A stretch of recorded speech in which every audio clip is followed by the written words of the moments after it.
Da Fresh Morning.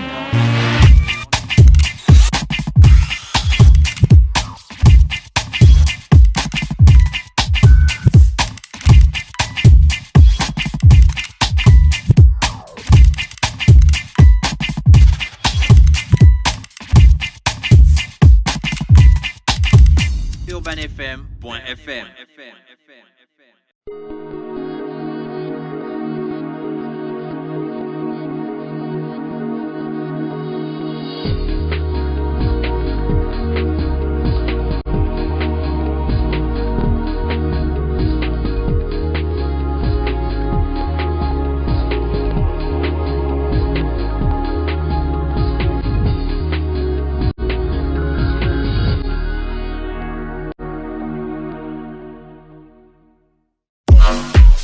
Le ministère de la Jeunesse et des Sports, en collaboration avec l'association Yuri, organise la première édition du Libreville Fitness Tour sous le thème « La femme au cœur du développement par le sport ». Le Libreville Fitness Tour, c'est une caravane sportive exclusivement dédiée aux femmes. Le Libreville Fitness Tour, c'est 3 communes, Libreville, Ovendo et Akanda, 4 sites et 5000 femmes à former. Vous êtes une femme âgée de 15 ans et plus, vous désirez apprendre les bases des exercices sportifs, rejoignez notre caravane en vous inscrivant pour le Libreville Fitness Tour à partir du jeudi 11 mai 2017. Droit de participation unique pour les 4 étapes, 2500 francs CFA, 4 dates et 4 sites à retenir. Samedi 27 mai à la tribune officielle du bord de mer. Samedi 3 juin sur le parking de la gare d'Ovendo. Samedi 10 juin au stade de Nzengayo. Samedi 17 juin au stade d'Angonje de 8h à 11h. Libreville Fitness Tour, c'est aussi des conseils de spécialistes de la nutrition et des coachs sportifs spécialisés. Au programme des exercices, abdos fessiers, zumba, maintien sculpte, stretching. Point d'inscription, City Sport, Spayacine, Maxi c'est cadeau, Géant c'est cadeau, Super c'est cadeau, Prix Import Ovendo, Prix Import Nzengayo, Prix Import Okala et toutes les mairies d'arrondissement des communes de Libreville, Ovendo et Akanda. Infoline 06 97 84 27 07 26 05 09. Libreville Fitness Tour, un événement du ministère de la Jeunesse et des Sports en collaboration avec l'association Yuri. Sponsor officiel Anza, partenaire média Urban FM 104.5, la station urbaine.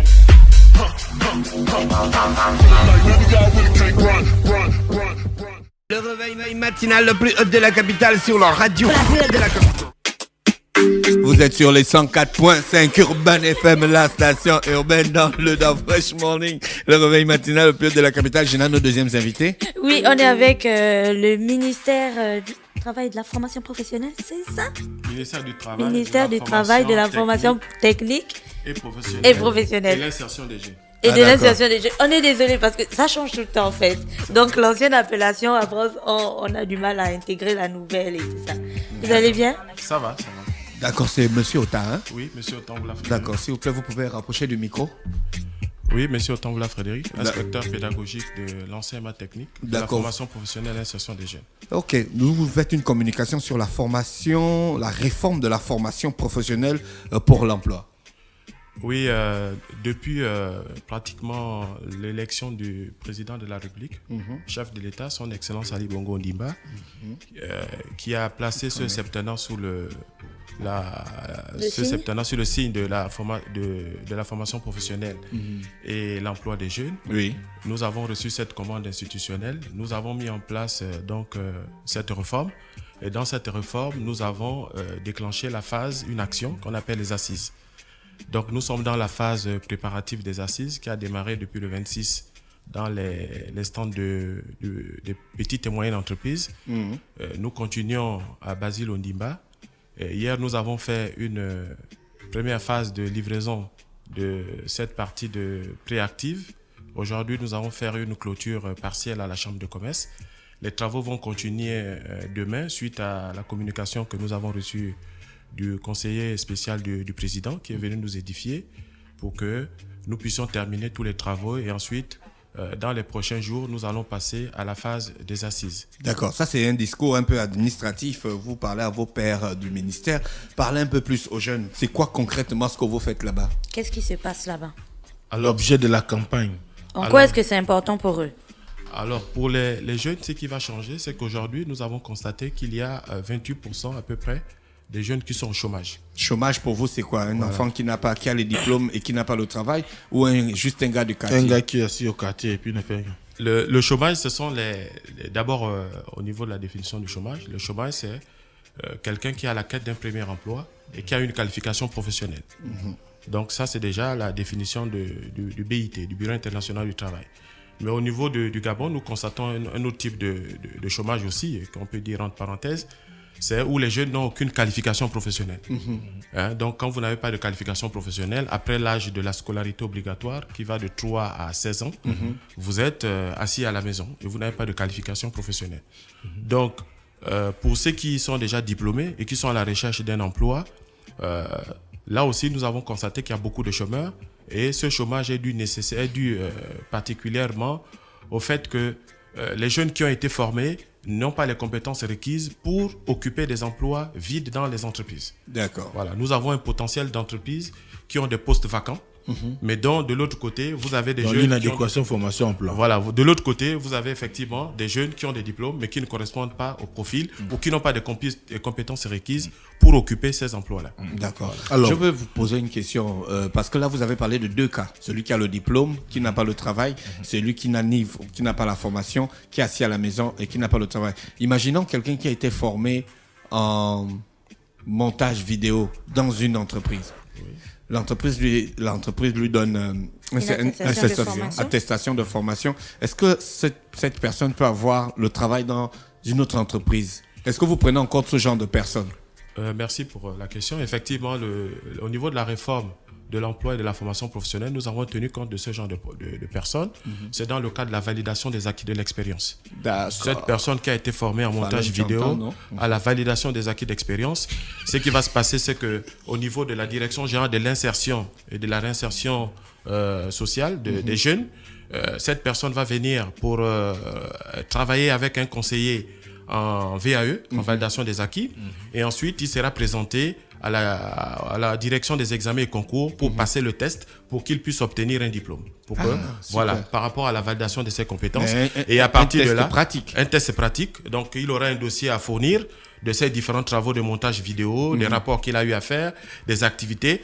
Et ensuite, autour de la table, on va appeler les spécialistes de montage vidéo, des ingénieurs qualifiés, etc., de toutes les chaînes de télé, qui sont déjà des experts, qui vont lui poser les questions suivant le niveau de qualification, pour se rendre finalement compte qu'effectivement, il a des compétences et qu'il peut rentrer dans la ligne de tel diplôme ou tel diplôme ou tel diplôme, pour que désormais, quand il n'a plus d'emploi dans votre chaîne ici, ou bien il va ailleurs, il peut faire valoir son diplôme pour qu'il puisse être reconnu et embauché rapidement.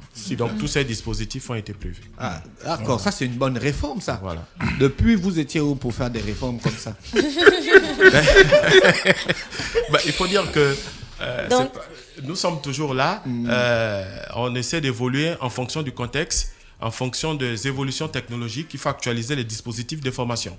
Et la population scolaire est en train d'augmenter, le tissu économique se dégrade, la baisse du baril de pétrole fait en sorte que nous avons moins d'argent pour investir directement au niveau de la formation. C'est pour cela qu'il faut réformer.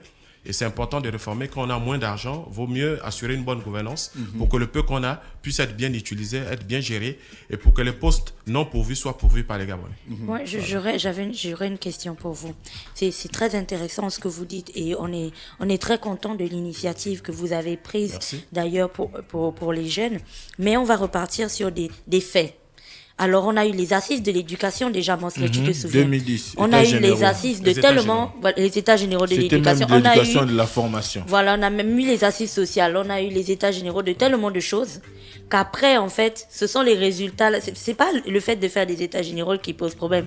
C'est les résultats ensuite des états généraux, la matérialisation même de ces états généraux-là. Est-ce que les vôtres ne sont pas des états généraux de plus dans le monde des états généraux au Gabon? Est-ce que vous allez mettre de côté ce qui avait été décidé en 2010 par rapport aux états généraux de l'éducation et de la formation? C'est un nouveau programme. Qu'est-ce qu'il en est au fond? Quand est-ce que ce sera appliqué aussi? Merci pour cette question. Nous sommes toujours, vous savez, on ne cesse d'évoluer et de contextualiser. Nous sommes toujours dans l'évolution et nous sommes dans la réforme. Ce que nous sommes en train de faire, même les actes des états généraux de 2003, à l'époque du ministre Maïla, on est arrivé en 83. De 83, on est arrivé en 2010 avec le ministre Séraphin Mundunga. On est arrivé à plusieurs assises de l'emploi au Gabon, mais là c'est différent.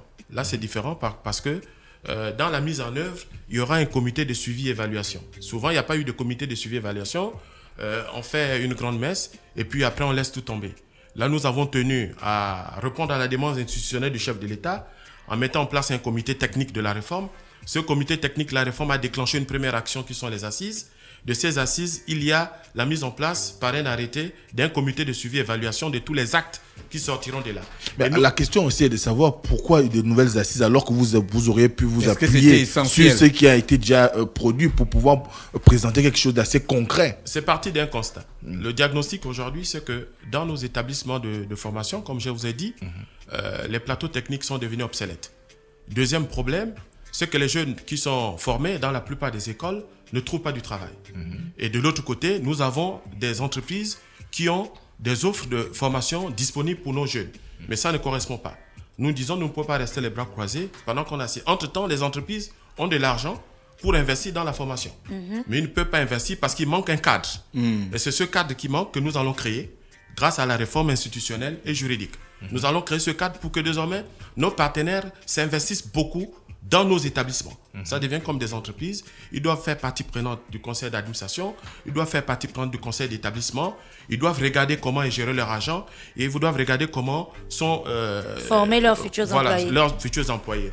Mais pas seulement leurs futurs employés, même leurs employés actuels peuvent revenir dans ces établissements. Vous savez qu'avant, on avait ce qu'on appelait l'Agence nationale de la formation professionnelle qui existe toujours. Cette agence, à un moment, avait une taxe d'apprentissage. Cette taxe c'est une contribution des entreprises.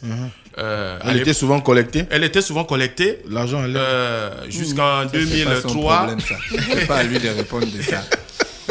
Jusqu'en 2003, ça fonctionnait très bien.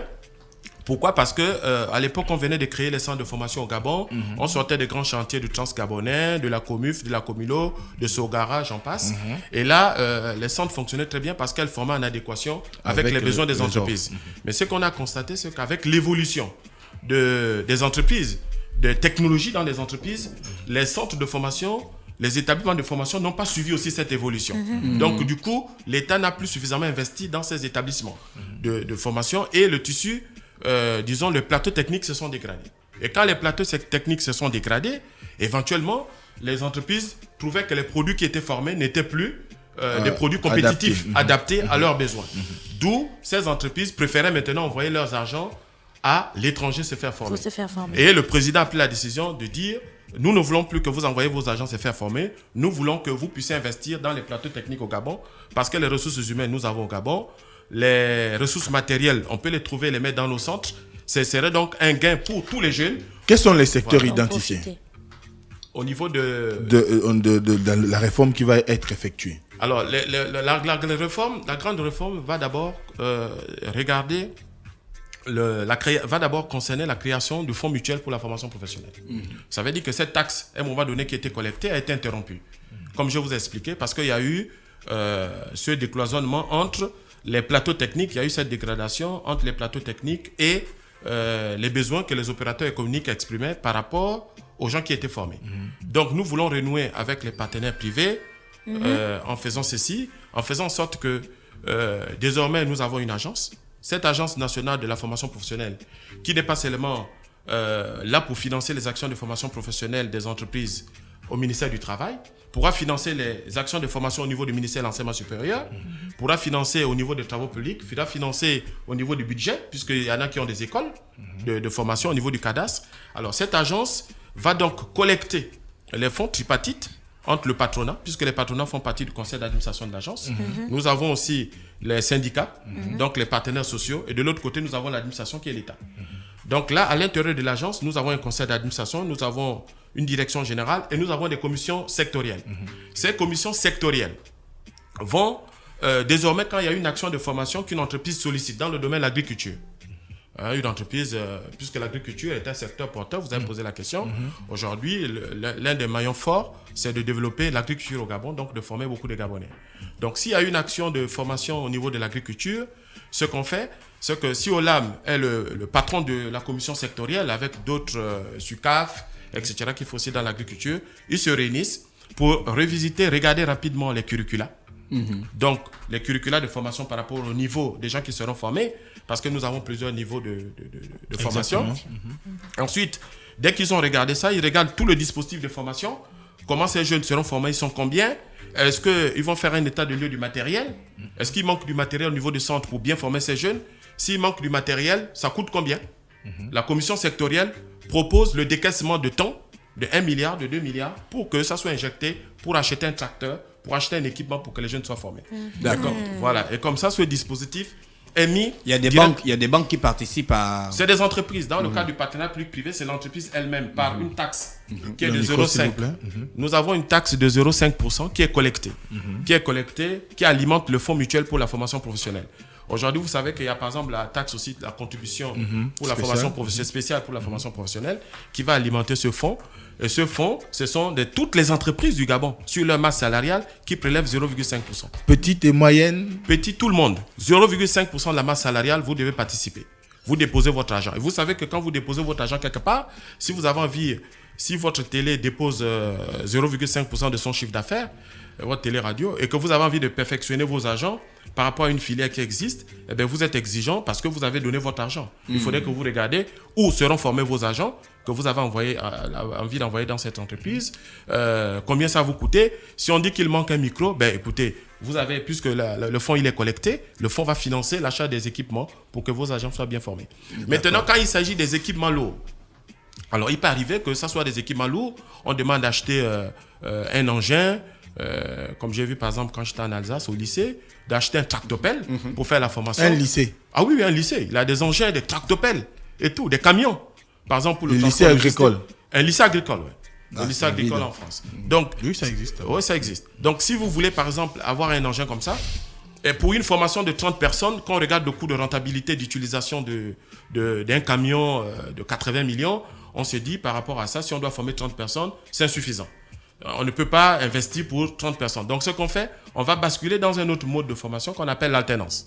Ça veut dire que là, le fonds la commission sectorielle va financer, mais va financer l'alternance. Donc, l'enfant, un petit temps, c'est-à-dire 3 jours, il est au centre de formation pour prendre les théories.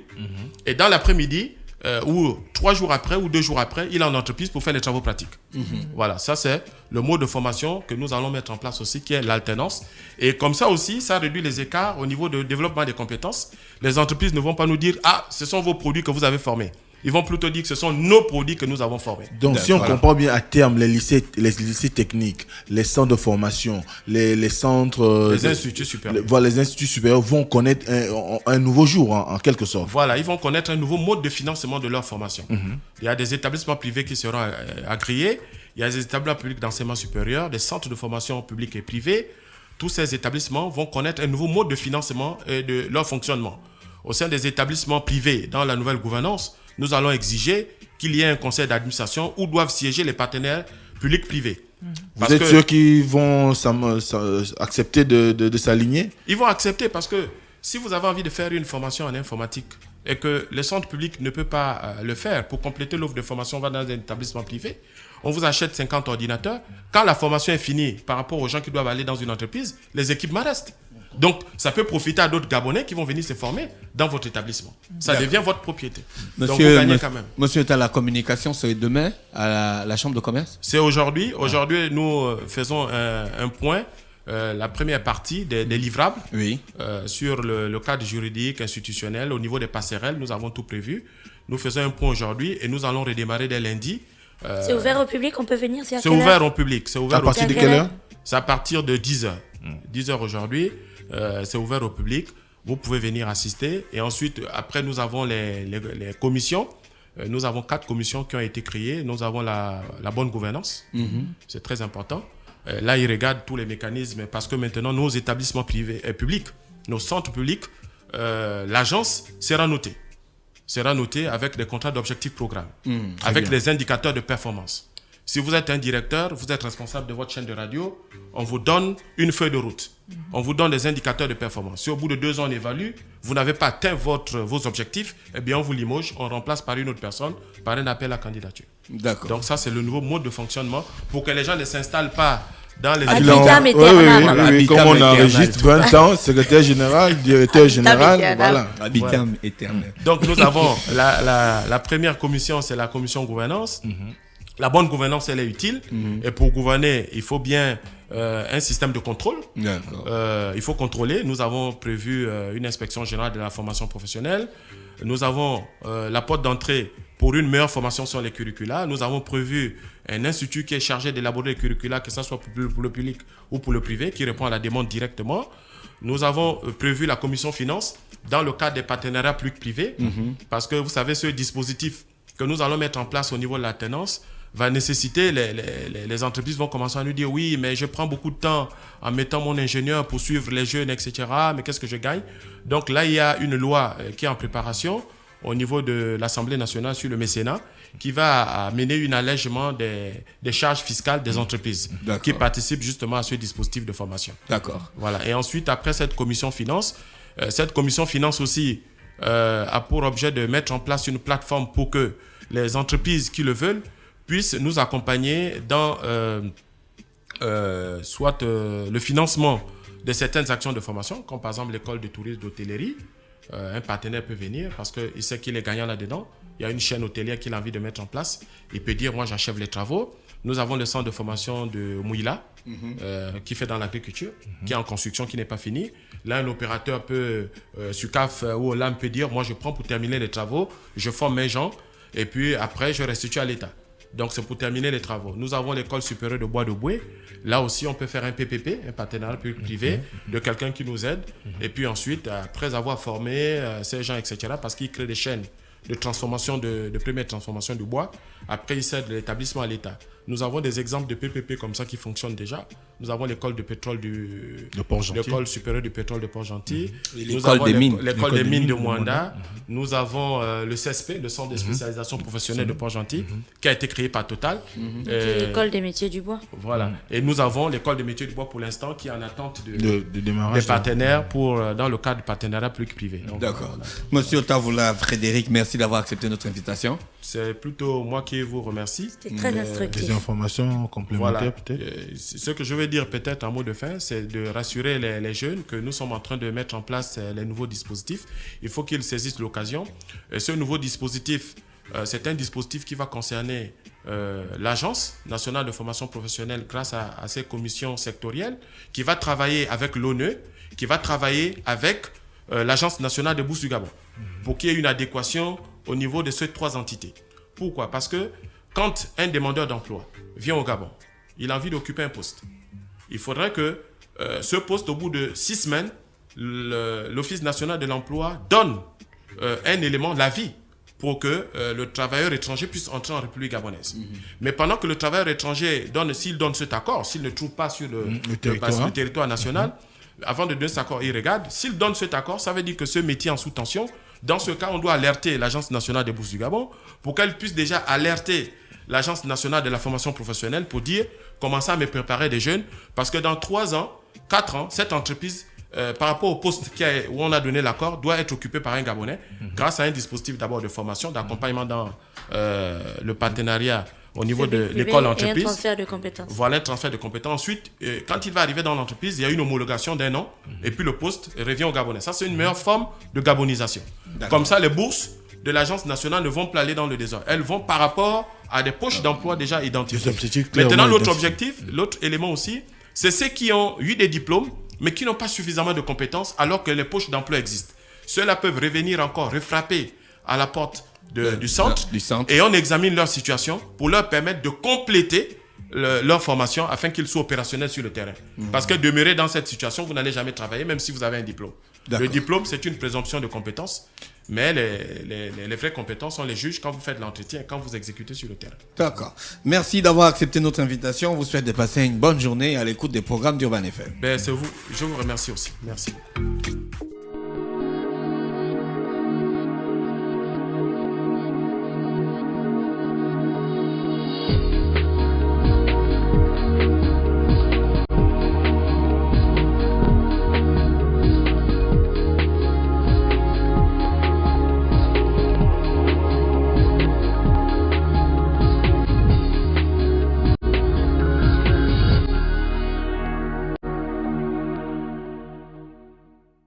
Urban FM. Découvrez et apprenez Urban FM. C'est la première radio urbaine au Gabon. Urban FM, c'est aussi une équipe de jeunes dynamiques à votre écoute pour vous satisfaire. La recherche d'une qualité de son parfaite, de nouvelles techniques de communication. Urban FM, c'est une nouvelle manière de voir et de faire de la radio. Grâce à Urban FM, vous n'écouterez plus la radio de la même façon. Entrez dans l'univers Urban FM 104.5, la station urbaine. 104.5, 104.5, 104.5. Urban FM, Urban FM. Urban FM. Stop Fresh Morning.